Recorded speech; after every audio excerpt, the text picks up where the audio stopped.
جلال الدین اکبر کو کون نہیں جانتا؟ بڑا تگڑا مغل فرما روا ہوا ہے اور چاروں طرف بر صغیر پاک و ہند میں اس کا ناقوس بج رہا تھا، لیکن ان پڑھ ہونے کی وجہ سے وہ کچھ لوگوں کے نرغے میں تھا۔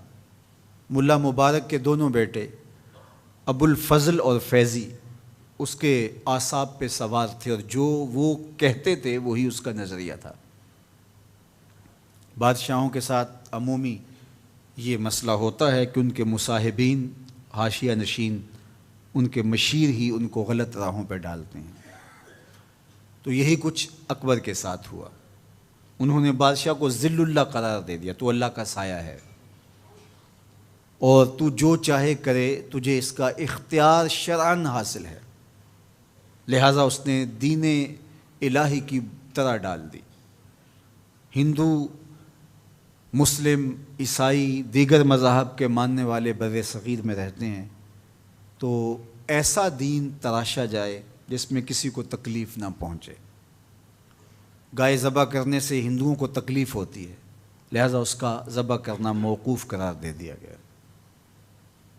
مسجدوں کی جگہ مندر تعمیر کر دیے گئے۔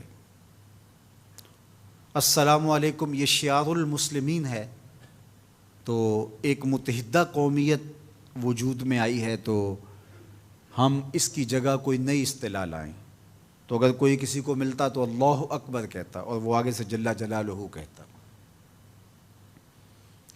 بہت سارے ہندو راجاؤں کی بیٹیوں کے ساتھ جلال الدین اکبر نے نکاح کیا، ان کے ہندو ہونے کے باوجود ان کو مسلمان کیے بغیر، اور اپنے حرم میں رکھا، اور وہ وہاں باقاعدہ مورتیاں پوجتی تھیں، اور اس کے اثرات بادشاہ پر مرتب ہوئے۔ اسی طرح اور بہت ساری چیزیں جو مروج ہوئیں۔ اب ابو الفضل اور فیضی تو خود اس کو مشورہ دینے والے تھے، وہ کیسے روک سکتے تھے؟ ہر دور میں ابن الوقت علماء موجود رہتے ہیں، جن کو علماء سو بھی کہا گیا ہے، جن کا مقصد حکمرانوں کی، امراء کی، اعیان سلطنت کی خوشامد کرنا ہے، اور ان کی صحبت میں بیٹھنا ہے، اور ان کے ساتھ تعلق قائم رکھنا ہے۔ تو ابو الفضل اور فیضی بھی اسی قبیل کے تھے، وہ پڑھے لکھے کام نہیں تھے۔ ابو الفضل نے قرآن مجید کی بے نقط تفسیر لکھی تھی، سواطع الالہام کے نام سے، یعنی پورے قرآن مجید کی تفسیر، اور ایک بھی نقطہ نہیں تھا۔ اتنا پڑھا لکھا، اتنا زیرک اور اتنا ذہین شخص، لیکن بادشاہ کے چرنوں میں بیٹھنا اور بادشاہ کو جو ہے وہ شیشے میں اتار کر کے اس کی خواہشات کے مطابق فتویٰ دینا، یہ اس کی زندگی کا مشغلہ تھا، اور یہ وہ کرتا تھا۔ خیر، اکبر اپنے انجام کو پہنچا۔ اس کے بعد جہانگیر تخت نشین ہوا، تو اس کے کان بھرے گئے حضرت شیخ احمد مجدد الفسانی علیہ رحمہ کے حوالے سے۔ تو اس نے آپ کو دربار میں بلایا، اور آپ نے اس کو اپنا مطمع نظر بتایا۔ دین کی جو تعبیرات، تشریحات انہوں نے قرآن و حدیث سے سمجھی تھی، وہ اس کے سامنے رکھی۔ بادشاہ مطمئن ہو گیا،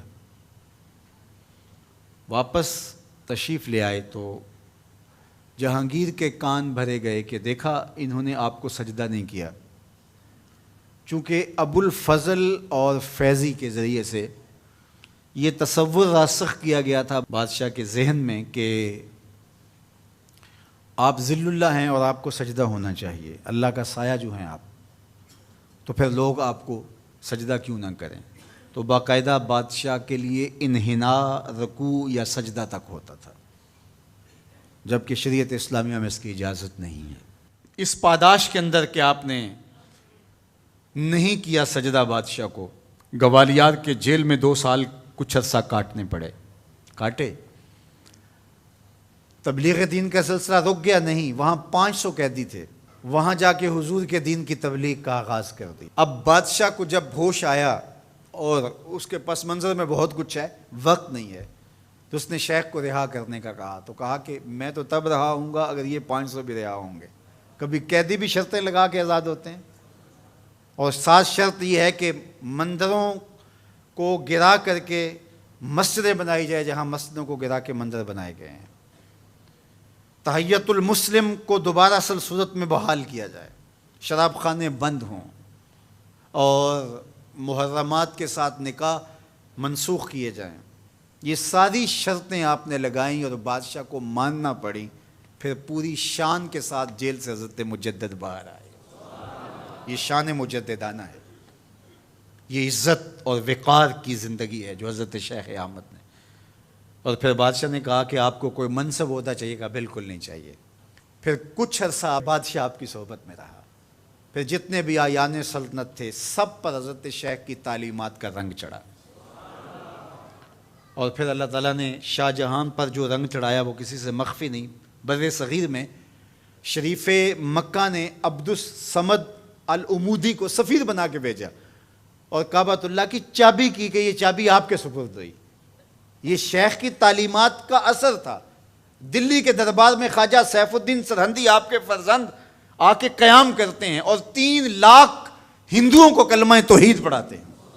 یہ پھر اصلاحات مرتب ہونے لگے، یہ پھر دین اترنے لگا، اور پھر انہی کی نسل سے شاہ جہاں کا بیٹا اورنگزیب عالمگیر آتا ہے، جس نے 500 علماء کو جمع کر کے فتاوی ہندیہ، جس کو فتاوی عالمگیریہ کہا جاتا ہے، فقہ کا انسائکلوپیڈیا تیار کیا، ایک قانون اور ایک ضابطہ بر صغیر پاک و ہند کے لیے جو نافذ العمل ہوا، اس کو تیار کیا، اور آج بھی اس کی کوئی نظیر یہاں ملتی نہیں ہے، اس کی کوئی مثال نہیں ملتی۔